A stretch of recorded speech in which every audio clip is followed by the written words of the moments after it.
Good morning, ladies and gentlemen. I'm Pat Friman. Uh, this is an honor and a privilege for me. I was delighted to be invited. It would be much more of a privilege if I could be there in person. First of all, in person is better. Uh, in person in Ireland, better still. In person in Ireland with Irish people. I can't imagine anything better than that. But this is what we have, so let's make the most of it. This presentation is going to be on better living with behavior analysis, but by better living, I'm not referring to a better life for your clients. I'm referring to a better life for you and your friends and your family and your colleagues. This is a focus on the practicing behavior analyst and all their typically developing relations. A caveat is that I'm not going to be telling you what to do. I don't do that. Or I'm not telling you what to think. I'm not telling you how it is. What I'm doing is telling you what I do and how I think it is. And all I ask is you listen to it carefully and see if it's useful to you. And then you can use it or lose it. But this is just my point of view. I'm not speaking for anybody other than myself. So I've had an interesting career in behavior analysis. I've worked every inch of the normal distribution. I started out in the far tail of the distribution, probably where a lot of you work, working with persons with developmental disabilities. They were located in a very large institution in Boulder, Montana, one of those old-time institutions that one time housed more than 1,000 residents. And I was working alongside of what were called behavior analysts. I never heard of that before. And what we were doing is implementing programs that were designed to teach adaptive behavior skills to ready the residents to be in community placement. And obviously it was very successful because that institution is closed, and it has been, I think, for about 15 years. But what I remember was being awestruck by how powerful these programs actually were. I'd never seen anything like it before. It was like magic. And I fell in love with behavior analysis then. And the love affair that I have with it has just gotten stronger over the years and is as strong now as it ever was. But I also remember thinking that if this was the Middle Ages, we'd likely be burned at the stake because the kinds of things that we were doing were so powerful that they could be misinterpreted as witchcraft. I migrated from that tail and moved under the dome of the distribution and stayed there for many years, working in what in this country is called primary care pediatrics, the entry point into the healthcare system for all children. And it's also the entry point for children with behavior problems, although because they're coming in early in their lives, usually those problems are fairly routine, high frequency, low intensity problems. Pooping, peeing, pouting, pushing, pestering, perturbing, poking, procrastinating, picking, and puking, and other problems that don't begin with the letter P. I flourished there. Again, I think because of the power of behavior analysis. And I set up 5 different large behavioral pediatric programs across the country, published abundantly on behavioral pediatric relevant subjects. But now I've migrated into the far tail of the normal distribution. I work with typically developing adults. But the adults I work with they're anything but typical. They're among the most successful people in the state of Nebraska, successful in virtually every area of their life, financially, economically, professionally, socially. They're above my pay grade, most of them. And they've achieved the kind of success in multiple areas of their life that you and I aspire to. So why would they want to see a shrink? That's a disparaging term we use in this country for psychotherapists. And why would they want to see a behavior analyst? Well, obviously some part of their life doesn't work.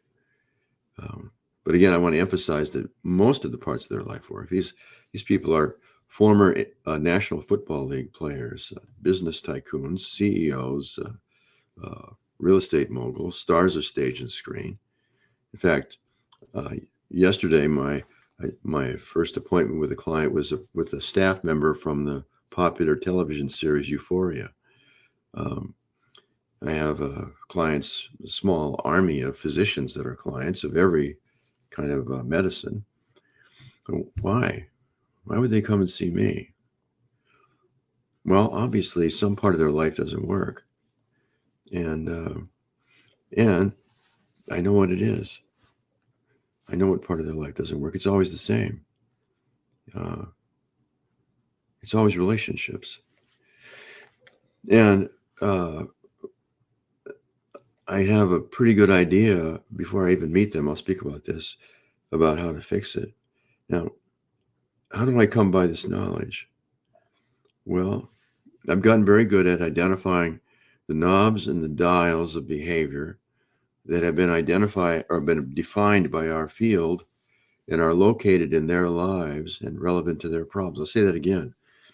I've gotten very good at identifying the knobs and the dials of behavior that have been defined by our field and are located in their lives relevant to their problems. Now, I'm willing to assume that you're very good at identifying the knobs and the dials of behavior that have been defined by our field and are located in the lives of your clients. But are you as good at finding those knobs and dials in your own life or the lives of the people around you, like your friends and family and colleagues and other typically developing members of your social circle? Maybe you are. If you are, good for you. But if you're not, you could be. So let me just give you a sense of the power of behavior analysis. I already know before I ever meet them, before I even know their name, what their problem is, where it is, and how to fix it. I already know before I ever meet them, before I read even a thing about them, where their problem is, what it is, and how to fix it. How's that possible? Yeah, that's a reflection of the power of behavior analysis. Now, this knowledge is in the abstract, and it's my job as I move along to make it more specific. But the problem is always in their relationships. That's where it always is. Their relationships with their friends, their family, their children, their spouse, their relatives, their colleagues, their employers, their employees, or their relationship with their self. And the problem in the relationship, if it's a relationship, sometimes it's multiple relationships, but let's just say it's one. The problem is in a ratio. At the heart of the relationship is a ratio, and the problem is there. And what's the problem? Well, the problem is that the numerator is too small with respect to the denominator. What's the numerator? Well, the numerator is what you might call reinforcers. I don't use that term, not with my clients. That's a technical term. It's not my job as a practitioner to disseminate the science. It's my job as a practitioner to disseminate the practice. When I was doing science, and I've done a fair amount of that, then it was my job to disseminate the science. But now I'm a practitioner, and it's my job to disseminate the practice. So I wouldn't use a term like reinforcer, but you might think of it. That's one way to describe the numerator. There are other ways I would use. One would be rewards. One would be pleasant events or interactions, or one would be what turns them on. That's the numerator, the good stuff. And what's the denominator? Well, you might use the word punishers. I wouldn't use that term, but it's certainly suitable. I would use penalties or unpleasant events or interactions, or what turns them off. So that's where the problem is. And the problem is that the numerator is too small with respect to the denominator. How do we solve it? Well, I think you can see where this is going. We increase the size of the numerator, or decrease the size of the denominator, or both. Now, If we increase the size of the numerator very, very large, you might not even have to touch the denominator. Or if we decrease the size of the denominator so it's very, very small, we might not even need to touch the numerator. How do we find what's in the numerator and denominator? Well, we have abundant tools for that. That's pretty straightforward behavior analysis. We've got functional assessment. We've got a traditional functional analysis a la Brian Iwata. We've got the synthetic functional analysis a la Greg Hanley. We've got preference assessments a la Wayne Fisher. We've got other types of interviews. We've got behavioral observations. So we have lots of ways of determining what the numerator and the denominator are. It's just that where it might be fairly simple or easy in persons with developmental disabilities, especially if they're severe, because the range of their options is more narrow, it can be very, very challenging and very tricky with typically developing people. I'll give you a couple of examples. I have 2 clients now, and these are young women. They're probably not young by many of your perspectives, but they're widows. So they're very young for being widows. They're both in their mid-30s, and their husbands died unexpectedly, and so that obviously shrunk their numerator and increased the size of their denominator.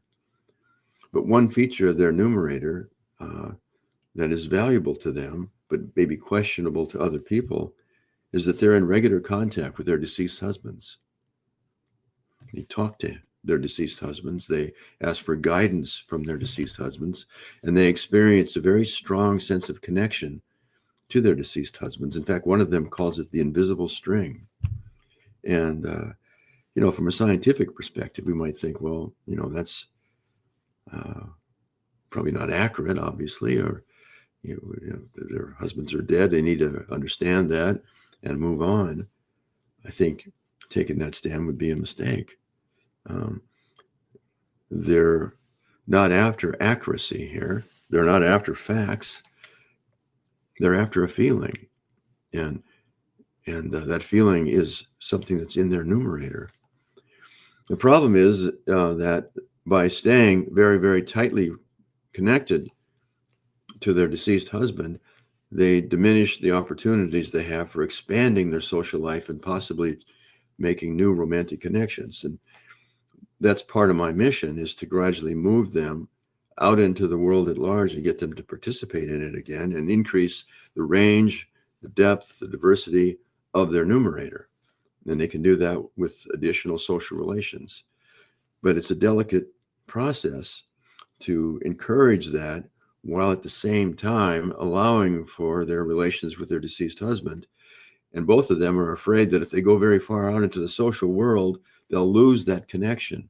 So it's tricky territory to traverse. But I could talk about my clients and even those 2 clients for the rest of our hour easily, the rest of the day. I'm just giving you a sample of how complex it can actually be. I made the assertion that I've gotten very good at identifying the knobs and the dials of behavior in the lives of my clients. How do you get that good? Well, by watching. I watch people behave. Everywhere I go, I'm always watching. And I tell people I'm at a party, I'm a shrink. They go, "Oh, are you evaluating me?" And well, yes, I am. Always. I'm always evaluating people around me. And what I'm watching is I watch them behave, and then I try to determine what are the behavioral processes that are bringing about that pattern of behavior. And I've been doing that for decades, and it has produced what you might call insight into these kinds of processes.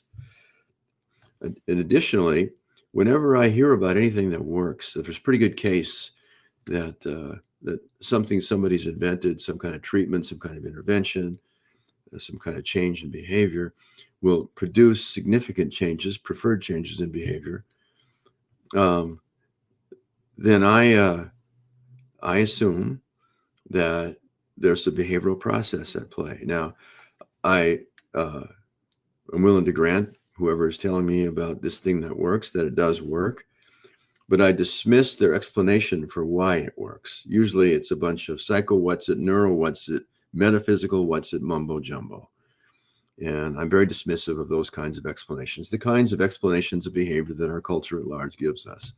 Usually those are relatively nonsensical.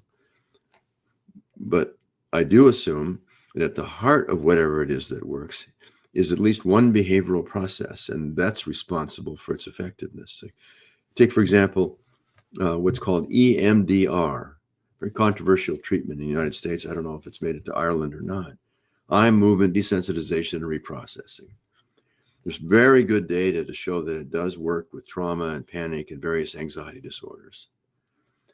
So I dismiss how they explain it, and they explain how it works with neuro what's it, big emphasis on that, some psycho what's it, and maybe a little metaphysical mumbo jumbo. I dismiss all that and look closely. And if I dismiss all the things that they're saying as an explanation for why it works, what's left? And I'll tell you what was left. Escape extinction. It's right at the heart of EMDR. And in my opinion, that's what makes it work. Anyway, what I'm saying is the knowledge that I've acquired over the course of my career that I apply to my clients was obtained by being very well versed in the concepts of our field and then watching the world to see where they manifest themselves. And they're often hidden in plain sight. So I'll give you a quick sample. I'm going to describe a scenario here in a moment. And inside this scenario is a very powerful behavioral perspective or process that has multiple applications. So I'm a behavior analyst. And you can march me to the gates of hell, and I won't back down from that. And I have some romantic fantasies about being a behavior analyst. And one of my favorites is that I'm standing in front of a firing squad, and they make me an offer. If I recant and deny the power of behavior analysis, they'll let me live. I turn down that offer. They offer me a blindfold. I turn down that offer. They offer me a cigarette. Well, I take the cigarette. What difference is it going to make? Besides, I've always thought that lung cancer scare was overblown. What they're wondering about is how can I be so cool, calm, and collected in the face of death? And the reason that I'm so relaxed is that I have a firing squad pass. Yeah. And this firing squad pass will allow me one wish, any wish I want. And of course, I'm going to wish to live. And that's why I'm so cool, calm, and collected. Now, there's the scenario. Inside of it is a very powerful behavioral perspective with multiple applications that can be derived from it. I don't know if you spotted it or not. Let me give you an example in technical terms. If you batch together escape extinction with a DRA, a differential reinforcement of alternative behavior, if you batch those two things together, you don't get an extinction burst. Now, that's pretty technical. I'll give you a moderately technical account of what's in there. If you place a person in an aversive set of circumstances and you allow them at least one executable option involving appropriate behavior that has negative reinforcement properties, the probability of resistance goes way, way down. I'll give you a complete colloquial account of it. You place a person in an unpleasant situation and you allow them at least one executable option that has exit properties, and it involves appropriate behavior, then the probability of inappropriate behavior goes way, way down. So derived from that, there are multiple applications. So for example, all across the United States, probably Ireland, but definitely the United States, well-meaning parents place their children in very unpleasant circumstances every night. This extended extinction program can last as long as 10 hours. And not only are all the things the child likes to do put on extinction, light itself is put on extinction. Can you imagine an institutional review board approving a program like that? But see, these parents, they don't call it extinction. They call it bedtime. But bedtime is an extinction procedure, and not surprisingly, there's a lot of resistance to bedtime. And in this country, 30 to 40% of all the children in the United States will show up in their pediatrician's office, their primary medical provider's office at one time or another, with complaints about resistance to bedtime. And the most typical kinds of advice that are supplied are just ignore that or the family bed, both of which are attended by problems of their own. What we use is something derived from the firing squad pass. We give the child a bedtime pass. They get in bed, we give them a pass. They can use that pass to have one wish granted, any wish they want. They can go out and find their parents like nomads, or they can summon them like servants. They make their wish. The wish is granted. And what do we see? What does our research tell us? Well, it tells us that the probability of resistance to bedtime goes down to near zero. And this was a surprise to us. A fairly large percentage of kids don't even use their pass. They just hang on to it just in case. Just in case of what? Well, I don't know. Maybe they're laying in bed thinking, whew, sure hate to have the boogeyman come, not have my pass. Another example involves parents in the United States, possibly in Ireland, that place their older children in extended extinction programs.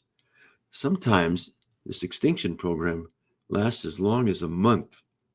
Can you imagine an institutional review board approving an extinction program that would last 30 days? But these parents, they don't call it extinction.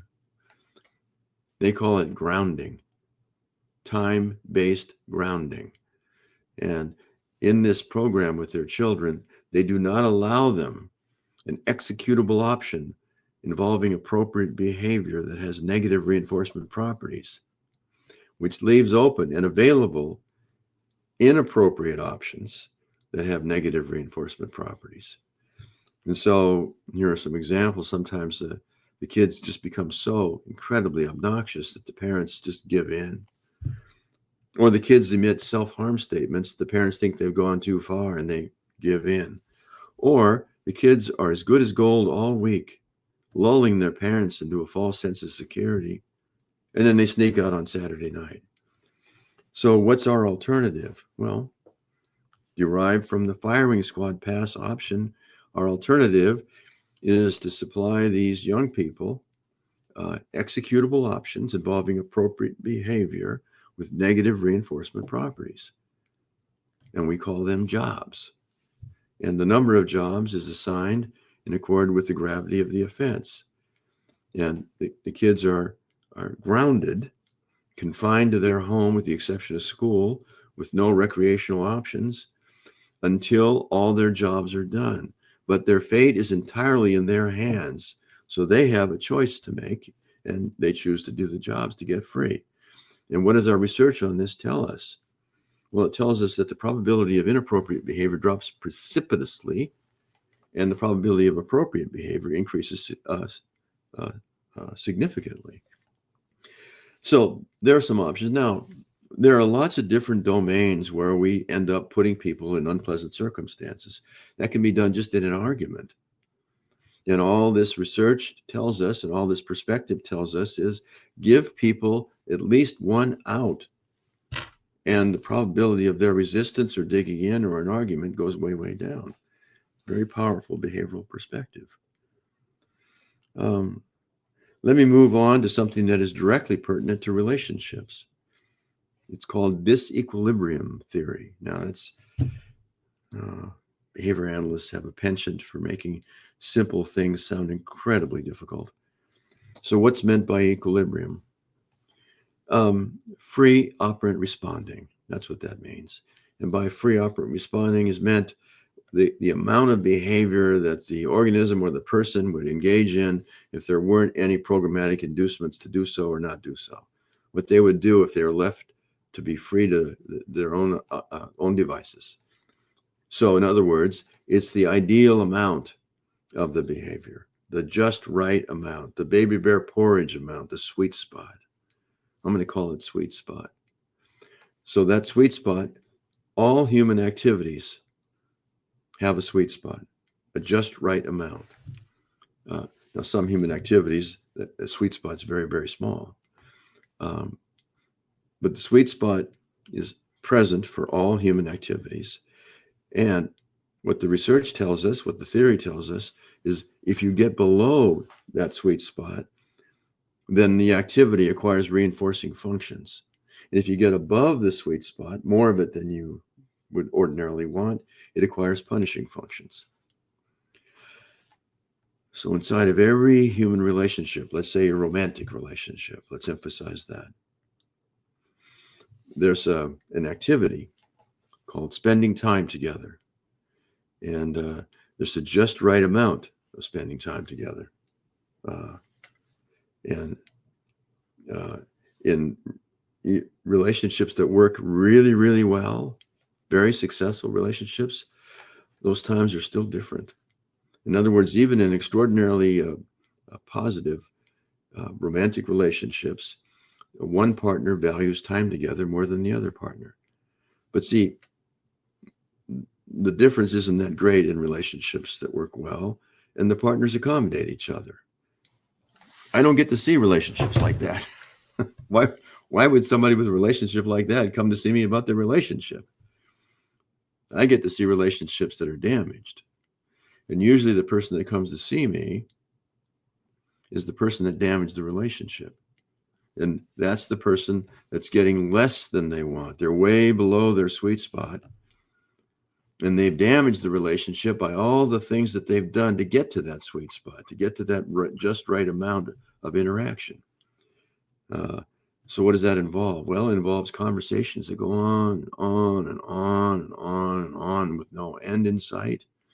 Voluminous encyclopedic texts, voluminous encyclopedic emails, accidental show-ups. Like, what are you doing here? Oh, I just happened by. And what they're doing is pushing their partner way above their sweet spot, way above the ideal amount of time to spend together. In other words, they're pushing their partner out of a context of desire, which involves positive reinforcement, into a context of obligation, which involves negative reinforcement. You get too much negative reinforcement in a romantic relationship, then you can just take an eraser and erase the word romantic, because it will pretty much disappear. Now, what I can offer the person that comes to see me is not the option to repair the relationship and get back into the romantic fold. I don't know if that's possible or not. It might not be. But I can promise them, if they do what I tell them to do, exactly as I tell them to do it, that their partner will want to spend some time with them. And what do I tell them to do? To cut way, way back on contact until their partner is below their sweet spot. And once they get below it, they'll want to spend some time with their partner. It might not be very much time, but they'll still want to spend some time with their partner. If we can get the person that came to see me to stop the calling, stop the texting, stop the emailing, stop the accidental show-ups, don't respond to texts necessarily, or don't respond the same day, don't respond to emails the same day, just pull way, way back so that you're giving the partner the idea that you don't care as much as you once did. Anyway, now we could spend our whole hour just on that. But I'm just trying to point out better living through behavior analysis by knowing about the knobs and the dials of behavior itself. So there's some options in there. My standard advice, you can take this advice to the bank. Those of you that are in romantic relationships, take a little less than you want, give a little less than they want, and that way you'll both stay hungry. Let's move on to thinking and speaking outside the box. I'm always advocating for behavior analysts to think and speak outside the box. What's the box? Well, the box is stuff you can look at, point to, or touch. That's the box. And direct contingencies. And don't get me wrong, the field of behavior analysis has accomplished an enormous amount while confined to that box. It's just that the day-to-day experiences of typically developing people are almost all outside the box.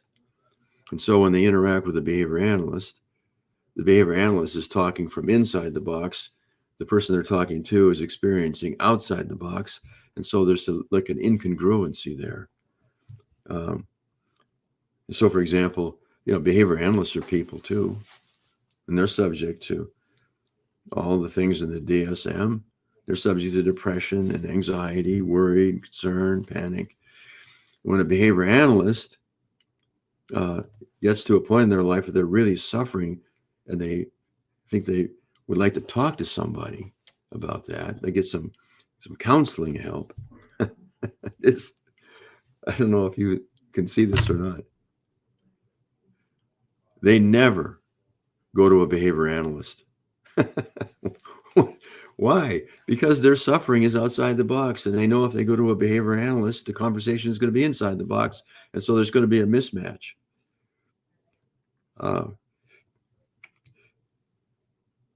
Can you excuse me a second?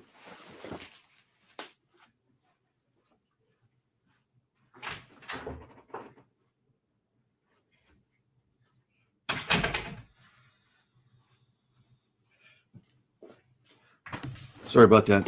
It's one of the downsides of virtual sessions. There's too much noise outside my door. Anyway, so one of the things that's outside the box that is central to human life is emotion. And our field has not really taken emotion very seriously. There's been some research, not much. Steve Hayes and Kelly Wilson and I wrote a paper some years ago advocating for further study of emotion. It really hasn't produced that much study. But I realize emotions outside the box. It does not mean that it doesn't have a functional role. The reason why it's outside the box now is because of our methodology. We haven't figured out a way to isolate emotion and measure it and study it as an independent variable. That doesn't mean it doesn't operate as an independent variable. It means that our methodology is limited, so limited that it can't capture it as an independent variable. But the mere fact that we can't measure it yet doesn't mean it doesn't have a role. It doesn't mean it's not important. It is very important. In fact, if I had a transcript of all the conversations that you've had over the past year, for every single one of you, I would find places where you yourself have stated that you did something because of an emotion. I did it because I was angry. Well, the reason is I'm really attracted to her. That's why. I'm crying because I'm just really sad. Like we're always explaining ourselves that way. Behavior analysts are explaining themselves that way. And there's going to be some other variables that are more, that have a bigger functional role that lead to the emotion that leads to the behavior. But that emotion still is very, very important. And you can use emotion in your relations. One of the things that we always are trying to do in our lives, educated people, is change people's minds about stuff. I mean, what stuff? Well, think of lots of examples. Politics, religion, philosophy, orientation to psychology, athletic teams. Right now, there's a lot of differences of opinion about soccer in the world. So we're trying to change people's minds, and our typical strategy involves logic, our logical argumentation, and whatever data is at hand, whatever research we're familiar with, whatever experts have weighed in on the subject. And we throw all that in there. And if it works and the person's mind changes, well, excellent. But if it doesn't, what happens then? Well, maybe then we try to do the same stuff only with a louder tone of voice, like we're talking to somebody from a foreign country. And an argument is likely to ensue. And I'd like to avoid arguments at all, at any cost, or if at all possible. So here's my recommendation. If you're trying to change somebody's mind and you're not getting anywhere, don't get louder. Don't give up. Try and change their mood instead. When people's moods change, their mind changes right along with it. In short, if you can't change the way they think, try to change the way they feel, and then they themselves will change how they think. I'll just give you a quick example. I give a presentation every month to the new employees coming into Boys Town. And this is a very large organization. Thousands of people work for Boys Town. And so these entry-level groups are usually fairly large, 50 to 100 people in the audience. So a couple months ago, I'm giving the presentation, and it's the second one of the day. The first one of the morning, this is the first morning of their employment. This is their introductory day. They get a little speech from our CEO, Father Bays, and then I come on and I give them a more inspirational, motivational speech about what it's like to work for Boys Town. It's an honor to have this position. And so the auditorium's pretty full. There's a woman sitting in front of me. She's about 5 feet away. And I start talking and she starts sleeping. I mean, she's sitting right in front of me, sound asleep. And, I don't know if I'm an exciting speaker, but I'm certainly not a boring speaker. And this is the first day of her brand new job. And this is the first hour of that job. So one would think that during that period of time, a person would be wide awake. So I'm thinking, this is a problem. I don't know if this woman is suitable to work for Boys Town. So in effect, I went to see, I basically tried to get her fired. I went to the person organizing what we call orientation and explained what had happened. And that person got back in touch with me the following day, telling me that they had a talk with this young woman and that the woman was really embarrassed and ashamed and terrified because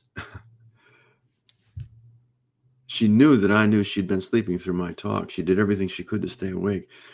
But the reason was she's a single mother and she has a small infant at home that has colic. And that colicky infant kept her up all night. And so when she got to work, she hadn't slept.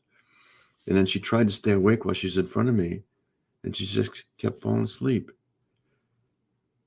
Well, when I heard that, all my thoughts radically changed about her. And I told the organizer of the event that there's nothing, please disregard what I was saying. This is perfectly understandable. Let's keep her in the fold and keep an eye on her for the rest of orientation. But I have a feeling it's unlikely to be repeated. But tell her that I will, there's not much I can do other than I'll tell her story as often as I can. That's maybe keep that story alive.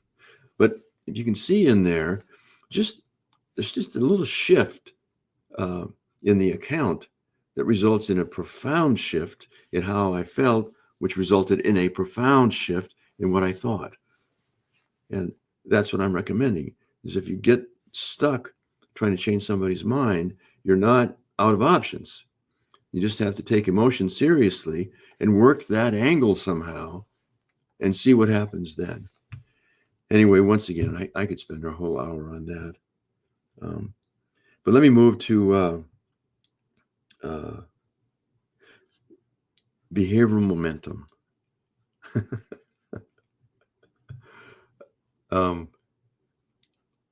Think of behavioral momentum as behavioral foreplay, because that's fundamentally what it is. So in actual foreplay, a gradual buildup with mounting desire, if it's done well. no successful seducer walks right up to the object of their desire that they have not met yet and says some version of, "Do you wanna?" They don't start there. They start way, way, way on the far end of things, building up yeses, or building up, you want to put it in technical terms, reinforcement, mounting reinforcement with small requests, small approaches that yield assent and agreement and participation and willingness. And you keep building up those commodities and building up those commodities and building up those commodities until the terminal activity, it doesn't sound like sex, does it? The terminal activity becomes a foregone conclusion. It's the next logical thing because of all the energy, all the reinforcement, all the good stuff, all the yeses that have accumulated along the way. That's real foreplay, but behavioral momentum is embedded in all human behavior. So what it involves is the accumulation, I'm going to use technical terms here, the accumulation of reinforcement generated by relatively small, low effort tasks to be completed, and a little reinforcement is obtained or is applied to whatever that pattern is. And you keep building that up and building that up, and pretty soon you have momentum. And so then you can pursue the big thing because it almost seems like the next logical thing. Now, I don't always use the word reinforcement for that kind of thing. I use energy. But again, I'm talking to my clients. I'm not talking to behavior analysts. And I'm disseminating practice. I'm not disseminating science. And so what I'm trying to persuade them to employ behavioral momentum, the way I state it is, you complete a task, or you have your child complete a task, and what you get out of it is a little bit of energy. The completion generates a little bit of energy, and then another completion generates a little more energy, and you're accumulating energy, and soon you have so much energy built up that the big thing no longer seems too big because you have all the energy that has been generated by a series of completions along the way. So we have a toy room here, and we deposit the children from the children and families that come to see the counselors that work for me and the therapists and psychologists that work for me. And so the psychologist is with the parents, and the kids are in the toy room, and then the parents get done with with their psychologist. They go to the toy room, and it's wrecked. It's like these children have gotten into everything, and the parents they look at this and they look at us, and then they look at their child and they go, "What? Clean up this room," which is the kind of the equivalent of you wanna? When you just meet somebody. I mean, the kids don't do it. First of all, they're there because they don't do what they're told. But also, that's too big. So if I'm with the parent, I'll ask them to step aside and watch how I get this room cleaned up. And so I'll get down on eye level with the kid, and I'll point to one small toy that's very near where they are. And I'll ask them, "Could you pick that up, please?" Very good. And then I'll ask them, "Could you hand that to me, please?" Very good. Thank you. I'm going to put it right over here in this basket. Now, could you pick up that toy right there? Oh, that's a good girl. And could you hand that to me, please? Oh, thank you, hon. And I'm going to put it right over here in this basket. And now, could you pick up that toy there and put it right over here in this basket? And then those 2 toys, and then those 3 toys, and those 5 toys, and those toys over there in the corner. And then here's my car keys. Would you go out and wash my car, please? I mean, I'm building up momentum, and I'm starting very, very small.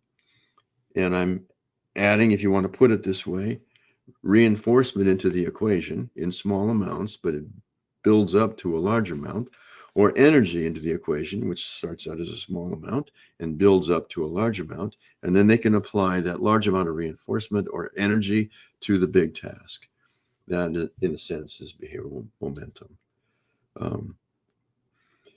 There's another dimension to this. It's a little technical. I'm going to make it as simple as I can. Tony Nevin is the person responsible for identifying behavioral momentum and did most of the research, some of it with Bud Mace. And he also characterized it as resistance to extinction. And he said that resistance to extinction is a function of the accumulation of reinforcement, number one, and stimuli that signal the availability of reinforcement, number two. I want to target number two there. So at my house, we're just talking about my house here, there's a set of stimuli called the flannel nightgown. And in the presence of that set of stimuli, when my amorous and romantic responses are put on extinction by my wife, and she happens to be wearing a flannel nightgown, there's very little resistance to that extinction program. Why? Because the flannel nightgown signals the unavailability of reinforcement. That's why. There's also a set of stimuli in my house. We're just talking about my house here, not yours, called the black negligee. Now, if my wife places my amorous and romantic responses on extinction, and she's wearing a black negligee, well, there's going to be a lot of resistance to that extinction program. Why? Because the black negligee signals the availability of reinforcement. That's why. Now, I'm just using that as an example, but I want to veer over to timeout. Because in this country, you say, well, try timeout. The parents go, well, we tried timeout. That didn't work. Isn't that possible? Timeout is an extinction procedure. Extinction always works. It's just hard to implement. But one of the things that makes it not work for this average parent is all the stimuli that they're exhibiting and emitting that signal the availability of reinforcement, otherwise known as escape. So the look on the parent's face as the child cries in timeout functions a bit like a black negligee in a romantic context. It's like a sign that escape is possible because the parent is suffering because the child is upset. So I model what I want to see and show them the dispassionate stand that I take when a child's in timeout. I'm behaving as if I forgot they are alive. And then there aren't any stimuli that would suggest escape is a possibility. Anyway, I got to move. You know what? I could do this all day.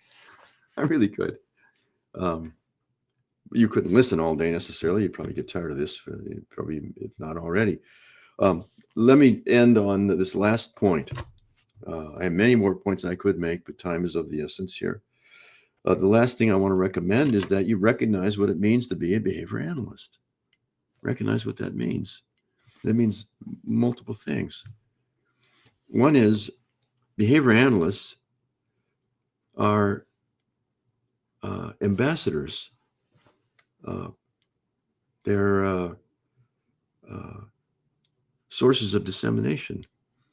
They're delivery vehicles for the most powerful idea ever invented by mankind for understanding, approaching, and dealing with human behavior, especially when it's a problem.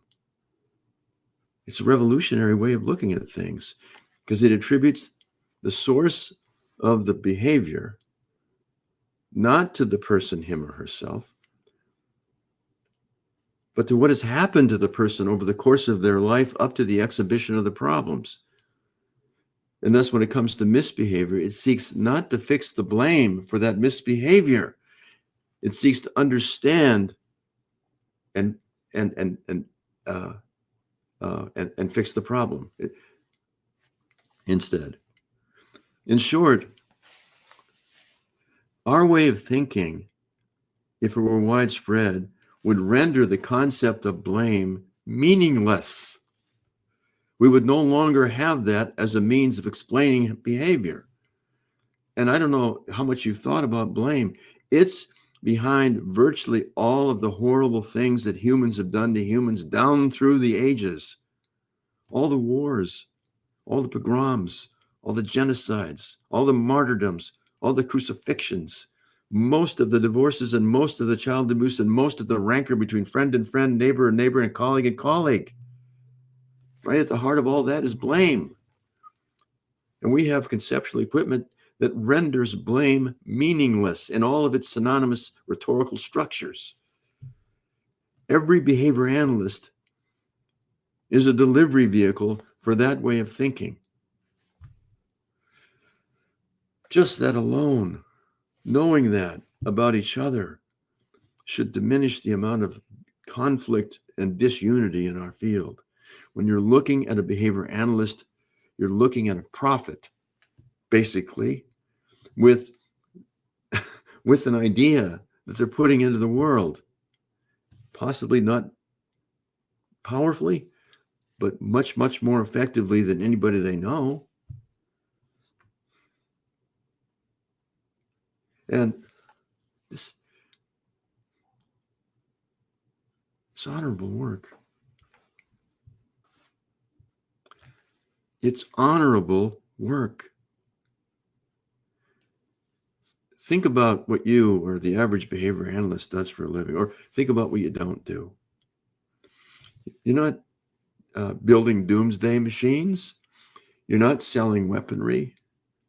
You're not buying something for $1 and selling it to people that can't afford it for $2. You're not selling people stuff they don't want, don't need, can't afford it, that's bad for them. You're not monetizing hate or violence or lust or embarrassment or risk-taking. You're not pandering to base human desires. Well, what are you doing on a day in and day out basis? What are behavior analysts doing mostly? Well, they're down on their knees, or they're sitting in a chair, or they're standing in front of somebody in need, and they're doing their level best to improve their life. Is this not honorable? And yes, some behavior analysts do it badly. Yes, they do. They do it badly. I know this. But even the worst of them is doing it profoundly better than the people that came before them.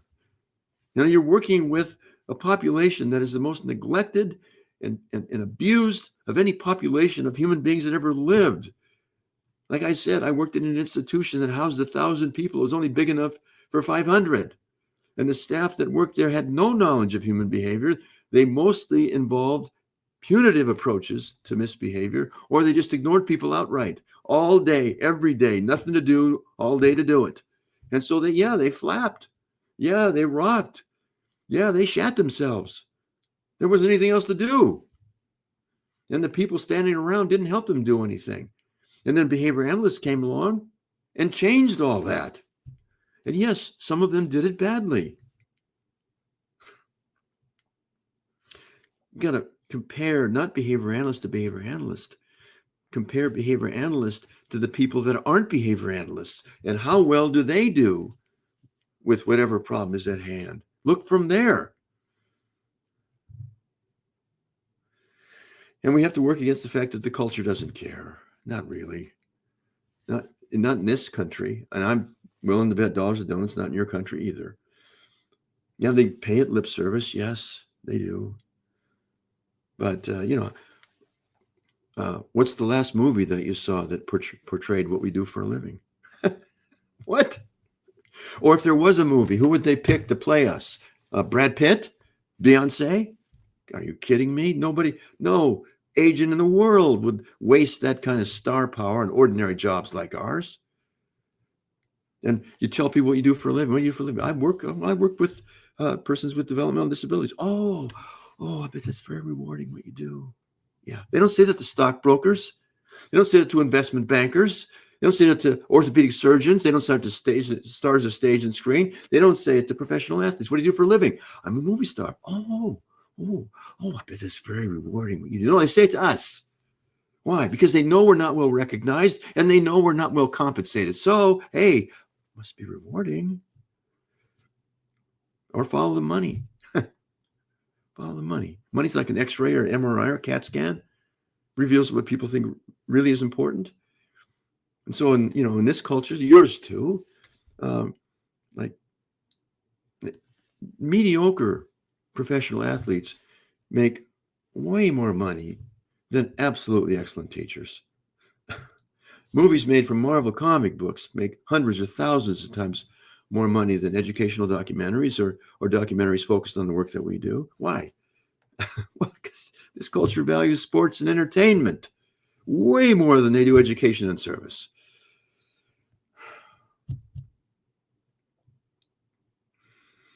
Now, there's a continuum of impact of our work.